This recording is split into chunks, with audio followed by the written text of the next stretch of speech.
Hey, yo, what's going on with it? Once again, ladies and gents, bros, women, fanboys, and fangirls, and as always, otakus and hikikomoris out there, this is the one, the only, of course, Mr.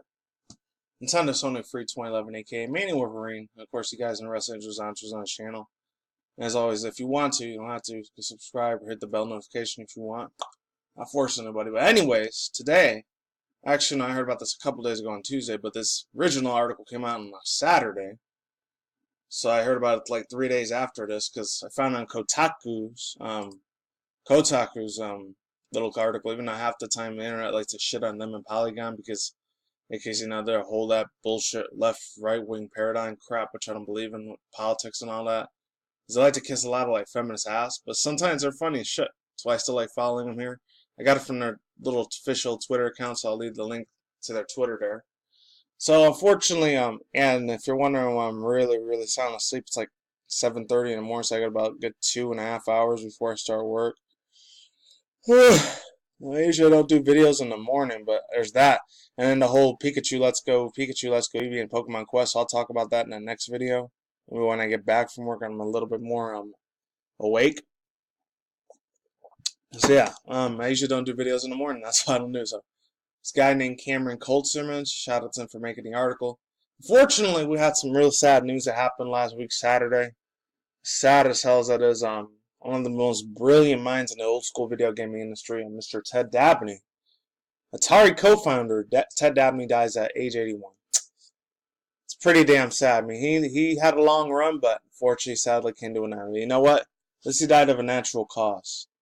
If it wasn't for that wonderful man and the old school 80s Nintendo, I mean, we would have never even had at all, period, point blank period, video gaming industry like it is now. So it says, I'm only going to read half the article, I'm not going to read the whole thing. So it says, Ted Dabney, the co-founder alongside Nolan Bush, has died at the age of 81. News of Dabney's death was announced in a Facebook post by the video gaming historian Leonard Herman and the author of the Phoenix series of the video game history books. Sorry, no face cam today. I might do it next time. Who knows? Also, I have a real thick beard right now, so I don't know if you guys want to see this scruffy looking beard. So, excuse me. So it says Dabney was an important figure of both the video gaming, Atari, and the video games in general. And his engineering work in the early 1970s was critical in creating computer space, and the second but more successful coin operation adaptation of Space War, which paved the way for founding and thriving history of Atari. Let's go down a little bit. There's a little small video there if you guys want to watch it. It actually made me cry a little bit before I did this video, so it hurts a little bit. So it says in a portion of an interview we've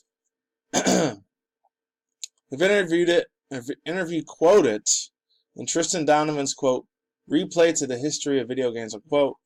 Nolan Bushman credits Dabney with one of the most technical accomplishments in computer space science history. Surprised it's computer space science history, it's weird.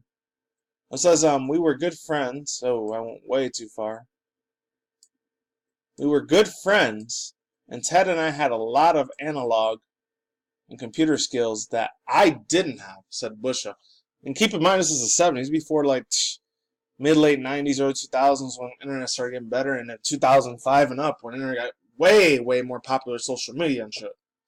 So I'm surprised I had this in the 70s. Holy crap. This was like 18, 19 years before I was even alive. Oh yeah, I was a digital guy, says Bushwell. I knew how to deal with the bits and bytes and logics and things like that. And Ted really understood a lot more about how to interface with a consumer television such as a power supply and things like that. Unquote. 1972, Dabney and Bushnell pivoted the success in their early arcade cabinet into the border venturers by each of the investing $250 in the startup fund. That was probably like $250,000 in the 70s, I guess. I don't know. I wasn't alive. Let's move forward. And start up a funding of what became the Atari Incorporated. Dabney departed from the company in 1973, only a year later, and in Donovan's telling says, quote, it's because he disliked running a large business, unquote, which Atari had become due to skyrocketing popularity of their Pong cabinet released in 1972. I thought Nintendo's the one that created that. Oh, I guess it was Atari. That's something that Nintendo didn't create. That's wild. Pretty sick. Let's move on. Dabney sold his portion of the Atari ownership to Bunshell of $250,000. See, I knew it. $250, $250,000. I knew it made sense. Dabney himself didn't characterize as its move necessarily wanted to make it his oral history interview at the Computer History Museum published in 2012. Dabney explained that Bunshell had pushed him out of the business. I don't know if this is the part where I wanted to leave off or not. It might have been. Hold on one second. Oh yeah, it was. After this, you guys can read that part on your own. I'm not going to read that. And it's about the author and all that stuff. So it says there's stories. Oh, excuse me. That came around after that. But I don't know what happened after that. No pun intended, people. I got to give respect where respect is due. So it says there's stories that came around after that, but there was at the end of me that enemy with it, with Atari, because it was just that. Well, actually, Nolan, I was going to say Norman, like the Eddie Murphy movie, Norbert.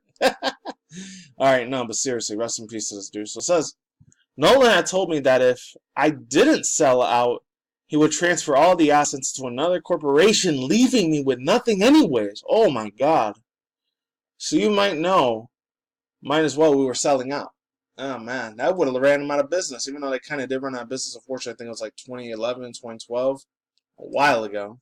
And has nothing to do with the video, but I was eating these like chicken steamed wild chalupas from Taco Bell. No, not sponsored. Not fucking sponsored, I'm just saying. Real badass things. Definitely try those out. They're real spicy as shit if you get the wild one, but if you get the mild one, pretty decent. It's only like $2 too, so it's cheap as fuck. And I heard the volcano fries are coming out too. Swear to God, I'm not sponsoring it and the promoter and any of that shit. But overall thoughts, views, and opinions. This is what a wonderful man. Rest in peace to him and his children and his grandchildren. He was one of the OGs of super old school gaming. You want to talk about old school gaming in the arcade? This is even before the arcade was around. This one, pinball sets and air hockey and foosball were the old school video games way back then. Even my old man was big into foosball and air hockey and stuff like that because he really, really liked them. I'm not going to get into my parents or any of that because that's kind of private. Well, I will say this. Him and his whole crew right here, shout out to him. It completely changed the video gaming industry forever, and hopefully that Atari box gets a lot more extra features at E3 this year, 2018. Well, it's for him, I probably would have never been a gamer, just like the unfortunate 2015 death of Mr. Satoru Iwata that happened here, the CEO, president, and of the original, Forrest Kimishima, and that other dude, Furukawa, takes over next month. Actually, this month is June 1st. I think June 20th or the 25th is taking over the end of this month, so it's E3 month, by the way, so I'm going to try to cover as much as I can. After June 8th, I'm probably going to take a 2.5, maybe 3-week vacation. So I'm not quitting YouTube. I'm just going to take a little bit of a break. Plus, I'm going to be going to Boston to do this little like family get-together like reunion thing. I haven't seen him in like 17 years, so it's been a long time. And that's it. Shout out to Cameron Colesman and the Otaku article from Twitter that I got, and I'm out of here. I'm finished.